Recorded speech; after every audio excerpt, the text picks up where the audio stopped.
I think I was about 9 or 10 years old when I had a really bad experience at a restaurant, and I was tempted to ask my parents to not tip the waiter. We had gone to a diner kind of restaurant. I believe it was King's Family Restaurants in Pittsburgh, Pennsylvania. I think they went out of business during the COVID-19 crisis, unfortunately.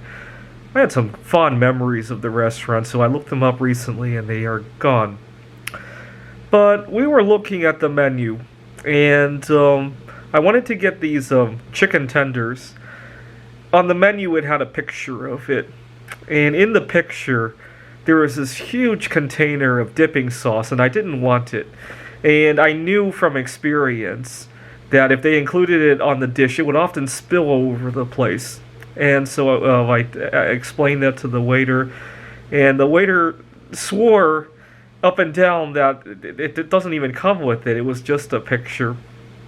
Okay, I thought that was kind of weird to include something in a picture, because I know other people might want it, right?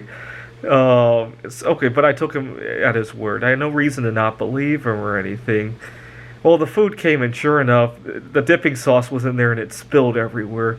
I don't know if it was his first day on the job. Maybe he had made the order earlier and it wasn't included. Who knows? But I was tempted to ask my parents to not tip.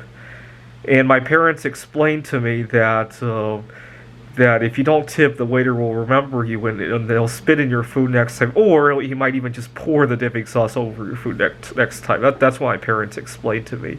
I thought that was kind of bizarre too, because I'm not very good at remembering people's faces.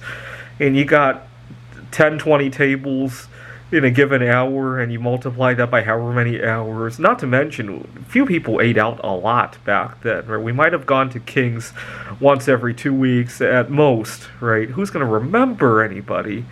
But that's what my parents explained. See, I used to be very logical. So my parents explained that waiters will remember you.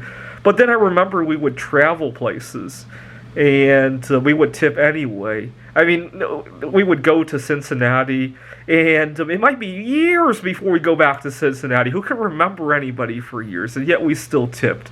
And so that line of logic never made sense to me.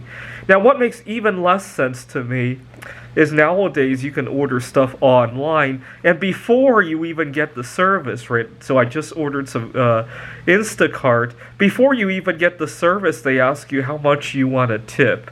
That doesn't make any sense to me at all. Like, how am I supposed to know? What if I order something and it arrives like 2 weeks from now, right? Can I take back the tip if that were the case?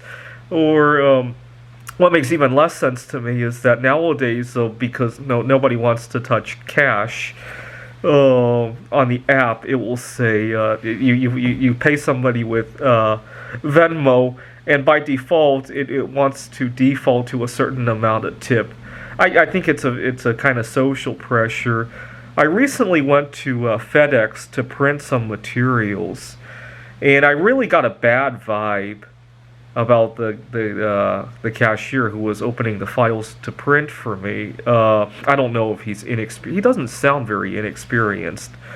He seemed to know all the ins and outs of all the products in there, and so he keeps. I had 3 documents I wanted to print. I wanted them all in black and white, all of them double-sided. But every time he opened it up, I had to remind him it was double-sided and black and white. He kept wanting to ask me, oh, color, right? It's single-sided, right? I think he was trying to upsell. I don't know why, as an employee. I don't know if there's pressure. I don't think they would make any sort of commission on that. But the Venmo tip clearly is. I recently went to. I was in Wallace, Idaho, and I don't know where you guys are from viewing my videos, but in Idaho, people are in denial about COVID-19. Spend some time in the Rockies. You might not even realize we're in a pandemic. Anyways, I was on Craigslist shopping for old game boards. And I program computer games, and sometimes I like to have game boards, old vintage ones, to make videos with. And I was haggling with somebody, and he was selling me this old game set for $4. And I go to his home. He's not wearing a mask. You could tell that He hasn't done anything for COVID-19. Now, I was about to give him $1 bills, and he was like, "Oh, I don't want to take cash." And he opens up his app, and that's the only high tech thing I see around his home, the payment app. And okay, I swipe my card, and it asks me how much I want to tip. Now, keep in mind, this guy's not worried about me touching his phone. He doesn't have a mask. He thinks I'm crazy for wearing a mask, and he doesn't want to touch $1 bills. And yet, he just wants to get a tip out of a $4 sale. Anyways, I think our tip culture has just gone insane.